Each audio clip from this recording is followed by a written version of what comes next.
चलिए दोस्तों, तो वॉल्यूम 2 हम लोग सोशल साइंस के क्वेश्चन चर्चा करते हैं। वॉल्यूम 1 में हम लोग 1 से यानी 1 से 40 तक क्वेश्चन का डिस्कशन कर चुके हैं। अब हम लोग चर्चा करते हैं या सवाल देखते हैं 41 से लेकर 80 तक। सबको जानते हैं कि 10th क्लास में 80 ऑब्जेक्टिव पूछ रहा है, जिसमें 40 से बनाना है। 40 तो हम लोग डिस्कशन कर लिए हैं, लेकिन हम लोग के यहाँ एग्जाम को देखते हुए VVI क्वेश्चन सब ऑब्जेक्टिव है, इसका डिस्कशन हम लोग को 80 को करना है। चलिए तो शुरू करते हैं। Jai Maa Saraswati study centre Parsa Saran, YouTube पर भी क्लास अवेलेबल है और ऑफलाइन भी क्लास अवेलेबल है। चलिए दोस्तों, तो देखते हैं, सवाल शुरू करते हैं।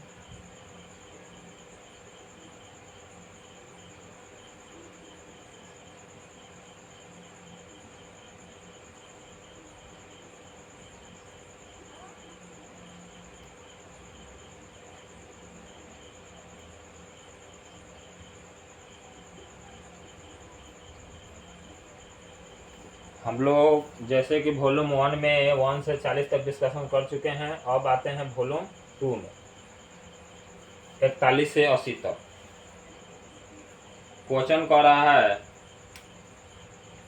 कि भारत में सबसे लंबा बांध कौन सा है। तो भारत में सबसे लंबा बांध जो है दोस्तों, वह है हीराकुंड है। कौन सा है दोस्तों? हीराकुंड, जो 25 किलोमीटर लंबा है, उड़ीसा में। कहाँ है दोस्तों? उड़ीसा। आगे बढ़ते हैं। टेहरी बांध जो है उत्तराखंड में है, भागीरथी नदी पर। टेहरी बांध जो है भारत का सबसे ऊंचा बांध है, और ये टेहरी बांध जो है भागीरथी नदी पर है। भागीरथी नदी। आगे बढ़ते हैं। उत्तराखंड में नागा अर्जुन कृष्णा नदी पर पहले भी चर्चा कर चुके हैं। भाखड़ा नगर डैम लिख लीजिए लोग, हिमाचल प्रदेश में सतलज नदी पर है दोस्तों। ये भी चर्चा हम लोग वॉल्यूम 1 में कर चुके हैं। ये लगभग 25 किलोमीटर लंबा है। लंबा पूछ रहा है, ऊंचा पूछे तो टेहरी बांध पूछ सकते हैं। अगले सवाल की तरफ हम लोग बढ़ते हैं।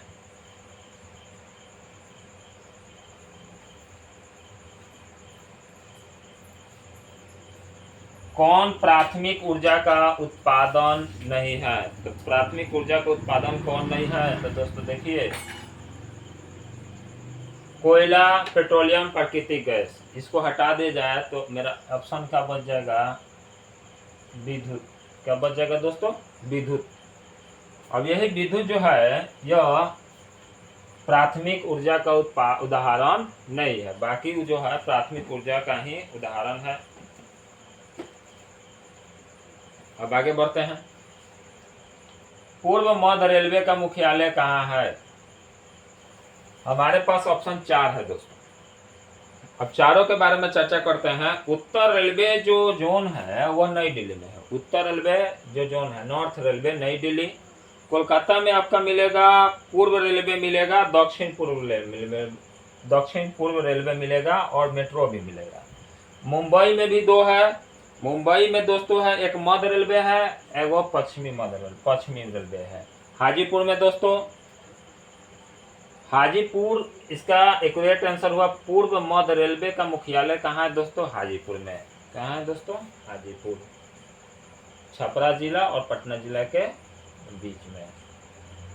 आगे बढ़ते हैं। चावल। चावल आप लोग सबको ही जानते हैं कि चावल जो है खरीफ फसल में आता है, जो जून जुलाई में बोया जाता है, और ये अक्टूबर नवंबर में काटा जाता है। जिसमें धान, और धान के साथ जो भी फसल बोया जाता है, जैसे मक्का हो गया, बजरा हो गया, ये सब जो आता है खरीफ फसल में आता है। रबी फसल यानी गेहूँ, वह नवंबर दिसंबर में बोया जाता है, या दिसंबर जनवरी में बोया जाता है, और मार्च अप्रैल में काटा जाता है। जैसे गेहूँ के साथ जितना फसल बोया जाता है वो सब लगभग रबी फसल में आता है। मक्का एक ऐसा फसल है जो दोनों समय बोया जाता है। जायद फसल, जायद फसल को हम नगदी फसल कहते हैं। नगदी फसल ये फसल जो हमें डायरेक्ट मनी प्रोवाइड करता है, या नगद में जो नगद लाभ कराता है, उसे हम लोग नगदी फसल या जायद फसल कहते हैं। अब आगे बढ़ते हैं दोस्तों। निम्न में से कौन निजी क्षेत्र की कंपनी नहीं है? निजी क्षेत्र की कंपनी कर रहा है, यानी प्राइवेट सेक्टर का कंपनी नहीं है। तो डाबर है, बजाज ऑटो लिमिटेड है, अब आपके पास हो गया टिस्को है। टिस्को जो है निजी क्षेत्र की कंपनी नहीं है। कौन खनिज कोडरमा से संबंधित है? तो अब्रक जो है दोस्तों कोडरमा से संबंधित है। अब्रक सबसे ज्यादा कोडरमा, झारखंड, उड़ीसा में बक्साइट, उड़ीसा बक्साइट, लौहस्त भारत में बहुत जगह कारखाना है, लेकिन ऐसे झारखंड लिख लिया जाए, ये भी झारखंड है। तांबा के लिए जान ही रहे हैं लोग, मध्य प्रदेश यानी एमपी। अब आगे बढ़ते हैं, इसी के साथ अब अगला सवाल पे बढ़ते हैं। ऑपरेशन फ्लड का दूसरा नाम क्या है? चलिए ये भी क्वेश्चन बहुत इंपॉर्टेंट है। इसमें हरित क्रांति, पीली क्रांति, श्वेत क्रांति और नीली क्रांति है। और हम बढ़ते हैं, सबसे पहला आंसर इसका देखते हैं। ऑपरेशन फ्लड का दूसरा नाम जो है श्वेत क्रांति से जाना जाता है दोस्तों। किस क्रांति से जाना जाता है? श्वेत क्रांति से। अब हरित क्रांति सब कोई जान रहे हैं कि हरित क्रांति किनके द्वारा किया गया था? तो हरित क्रांति लाल बहादुर शास्त्री के द्वारा, और उनके सुब्रमण्यम जी जो सहायक थे। सुब्रमण्यम जी के सिद्धांत पर ही हरित क्रांति लाया गया था। उनका भी बीते दिनों सितंबर में ही मृत्यु हो गया है। पीली क्रांति जो है वो तेलहन फसल से है दोस्तों। पीली क्रांति तेलहन फसल से। श्वेत क्रांति दूध से है संबंधित। नीली क्रांति जो है मछली उत्पादन से संबंधित है दोस्तों। जब जब किसी चीज माने जैसे अनाजों की कमी होता है तो उसके लिए, या किसी वस्तु की कमी होता है उसके लिए क्रांति लाया जाता है। जैसे अनाज की कमी हुआ था तो उसके लिए हरित क्रांति लाया गया था। तेलहन की कमी हुआ था पीली क्रांति, जिससे बहुत ज़्यादा मात्रा में सरसों का उत्पादन कराया जाए, जिससे तेल के कमी को दूर किया जाए। श्वेत क्रांति ऐसा ही दूध उत्पादन के लिए किया गया था। और नीली क्रांति मतलब समुद्री मछली के उत्पादन में बढ़ावा आए, इसके लिए ये किया गया था नीली क्रांति। लीची के उत्पादन के लिए बिहार के कौन दो जिला प्रसिद्ध हैं? तो मुजफ्फरपुर और वैशाली, इस पर गाना भी है, मुजफ्फरपुर के लीचिया जो बहुत प्रसिद्ध है। आगे बढ़ते हैं, आय तथा उपभोग का अंतर को क्या कहते हैं? आय तथा उपभोग के अंतर को कहते हैं दोस्तों बचत। क्या कहते हैं? बचत कहते हैं। आगे बढ़ते हैं, इनमें से कौन व्यापारिक बैंक की जमा का प्रकार नहीं है? इनमें से कौन व्यापारिक बैंक की जमा का प्रकार नहीं है? तो अधिक वर्ष।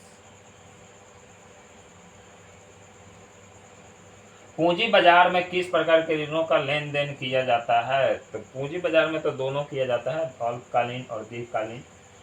और किसानी के लिए झंझट है। किसने कहा ग्राहक हमारी दुकान में आने वाला है? तो महात्मा गांधी जी द्वारा कहा गया यह शब्द है। किसने कहा ग्राहक हमारी दुकान में आने वाला सबसे महत्वपूर्ण व्यक्ति है, वह हम पर निर्भर नहीं, हम उन पर निर्भर हैं। इनमें से कौन गैर आर्थिक आधारभूत संरचना का घटक है? कह रहा है तो आधारभूत तो शिक्षा सबसे ज्यादा हमारे हिसाब से भी होगा, शिक्षा। और इनमें से कौन सा गैर आर्थिक आधारभूत संरचना का घटक है? तो शिक्षा सबसे पहला माना जाए। आगे बढ़ते हैं, इनमें से ऊर्जा का गैर पारंपरिक स्रोत कौन सा है? तो गैर पारंपरिक स्रोत कौन सा होगा? ज्वारीय होगा दोस्तों। कौन सा होगा? ज्वारीय। ये दोनों तीनों मिलता जुलता है। ये सब जो पेट्रोलियम हो गया, कोयला हो गया, प्राकृतिक गैस हो गया दोस्तों, ये सब जो है अनवीकरणीय संसाधन है, ऐसे भी देखा जाए। इसको हम लोग क्या कहेंगे? परंपरागत ऊर्जा का स्रोत भी कहेंगे। अभी गैर परंपरागत तो ज्वारीय ऊर्जा हो गया, सौर ऊर्जा हो गया, ये सब गैर परंपरागत स्रोत होता है दोस्तों। आगे बढ़ते हैं,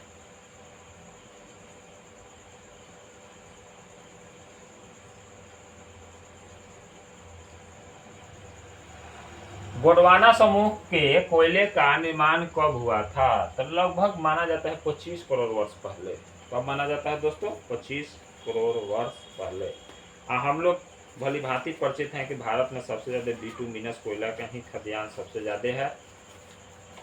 कोयला 4 प्रकार का पाया जाता है, एंथ्रासाइट, बिटुमिनस, ठोसाइट, उसके बाद पीट कोयला। तो 25 करोड़ वर्ष लग गया था दोस्तों ये गोंडवाना समूह में कोयले का निर्माण में। आगे अब वही हम लोग बात किए हैं कि निम्नलिखित में खरीफ की फसल कौन है? तो अब वही हम बात किए हैं कि खरीफ फसल क्या है। तो खड़ी फसल में मार लीजिए लोग, इनमें सभी। खड़ी फसल के बाद वही चर्चा किया गया था।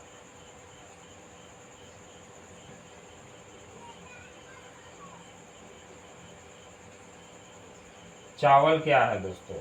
तो चावल हमारे अब वही टिक मारे थे, रबी फसल है, खड़ी फसल है। चावल क्या है दोस्तों? चावल जो है खड़ी फसल में आता है। अब वही इसी से रिलेटेड सवाल भी हम लोग को दे दिया।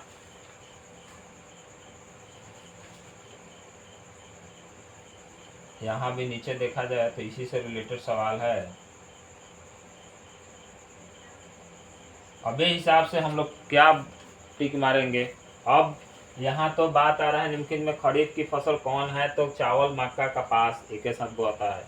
तो इनमें से कौन रेशेदार फसल नहीं है? तो गन्ना नहीं है, जिससे रेशा प्राप्त नहीं होता है। बाकी सबसे रेशा प्राप्त होता है दोस्तों। आगे बढ़ते हैं।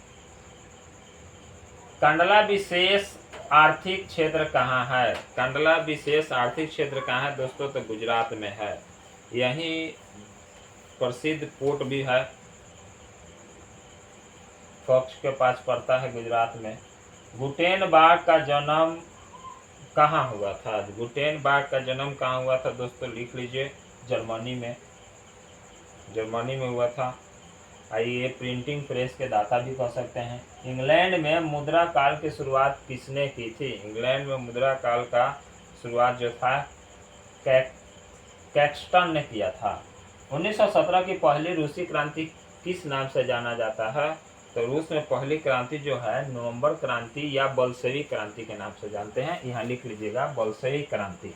नवंबर क्रांति कहिए या बलशेवी क्रांति कह सकते हैं, बोलशेवी क्रांति। आगे कह रहा है बोलशेवी क्रांति, नवंबर क्रांति 1917। लाल सेना का गठन किसने किया था? तो लाल सेना का ट्रॉट्स्की ने किया था 1918 में। लाल सेना का गठन 1918 में किया गया था। लियोन ट्रॉट्स्की के द्वारा किया गया था। आगे बढ़ते हैं। ऑल इंडियन मुस्लिम लीग की स्थापना कब किया गया था दोस्तों? तो 1906 में स्थापना किया गया था। अब इसका डेट भी लिख सकते हैं, 30 दिसंबर 1906। 30 दिसंबर 1906। तख्त श्री हरमन राजी साहिब कहाँ स्थित हैं? तख्त श्री हरमंदर जी साहिब कहाँ स्थित है? तो ये है पटना में। कहाँ है दोस्तों? पटना में।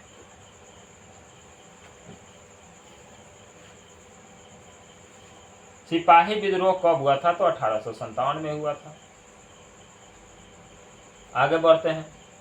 श्वेत क्रांति का संबंध अर्थव्यवस्था के किस क्षेत्र से है? श्वेत क्रांति अब वहीं पढ़ के आए हैं, दूध से है। तो दूध से उत्पादन है तो प्राथमिक क्षेत्र आएगा, दूध से आएगा तो प्राथमिक क्षेत्र है।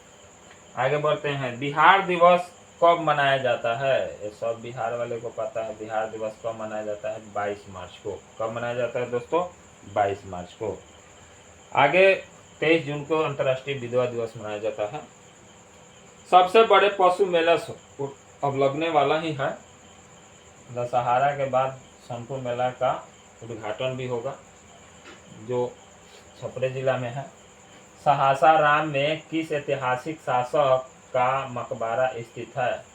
तो सहसा राम में शेरशाह सूरी का है। अलाउद्दीन खिलजी का कुतुब मीनार के बगल में है दोस्तों, दिल्ली में। औरंगजेब का है औरंगाबाद में, और कुतुबुद्दीन ऐबक का है लाहौर में। लिख सकते हैं आप लोग। अलाउद्दीन खिलजी का जो मकबरा है वह है कुतुब मीनार के बगल में। ठीक, कुतुब मीनार के बगल में यानी उसी के प्रांगण में आसपास है। औरंगजेब का जो है वह है औरंगाबाद में, और लाहौर में है कुतुबुद्दीन का, और शेरशाह सूरी जी का है सासाराम में। अगला है लाइंग शटल मशीन का आविष्कार किसने किया था? तो लिख लीजिए दोस्तों, इसका आविष्कार जॉन किए थे। जॉन के। अब कुछ बात लिख लेते हैं। जेम्स हरग्रीव्स ने स्पाइनिंग जेनी का आविष्कार किया था। जॉन ने 1733 में इन्होंने ये लाइन शटल मशीन का आविष्कार किया था। रॉबर्ट फुल्टन ने स्टीम नाव का निर्माण किया था, स्टीम बोट का निर्माण किया था। जेम्स वाट भाप इंजन का निर्माण किया था, जेम्स वाट भाप इंजन का निर्माण किया था। दोस्तों दुर्गापुर स्टील प्लांट किस राज्य में स्थित है? तो इसका भी लिख लीजिए लोग दोस्तों। पश्चिम बंगाल। झारखंड में Tata steel plant, Bokaro steel plant है दोस्तों। उड़ीसा में राउरकेला है। सेडान युद्ध कब हुआ था? तो सेडान युद्ध जो हुआ था 1870 में हुआ था, 1 सितंबर 1870। ये फ्रांस और प्रासा के बीच हुआ था। कहाँ, कब, किसके किसके बीच में हुआ था दोस्तों? फ्रांस और प्रासा के बीच में सेडान युद्ध हुआ था। फ्रांस और प्रासा या भर सर, फ्रांस और प्रासा के बीच हुआ था 1870, 1 सितंबर को। हिंगेल कौन थे? हिंगेल दोस्तों थे दार्शनिक जर्मनी के। मार्च 1940 के फ्रांस और वियतनाम के बीच होने वाला समझौता किस नाम से जाना जाता है? तो बढ़ते हैं आगे।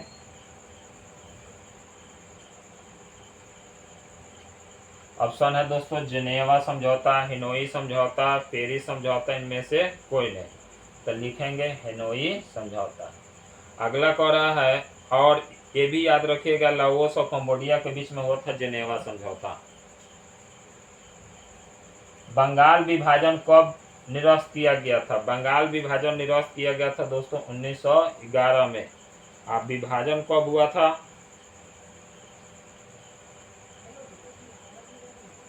विभाजन की योजना 1905 में, लेकिन उसको निरस्त कर दिया गया था 1911 में।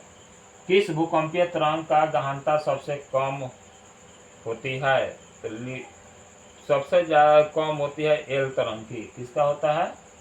एल। कुल जल का कितना प्रतिशत भाग महासागरों में है? तो कुल जल का 97% जो है लगभग वह महासागरों में मिलता है। बिहार की किस नदी पर नदी घाटी परियोजना नहीं है? सोन पर हिले है, गंडक पर है, कोसी पर है, पुनपुन पर नहीं है।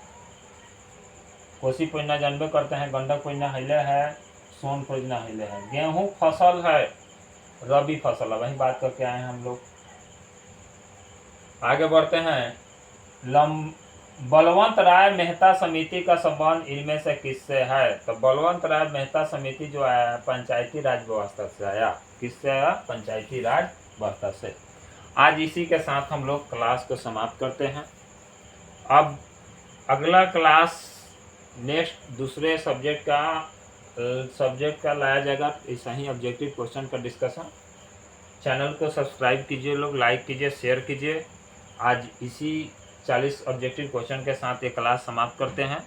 वॉल्यूम 1 पहले भी डिस्कशन हो चुका है, वॉल्यूम 2 आज डिस्कशन हुआ।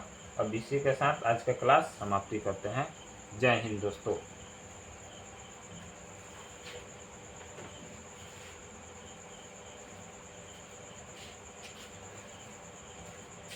स्टॉप करो।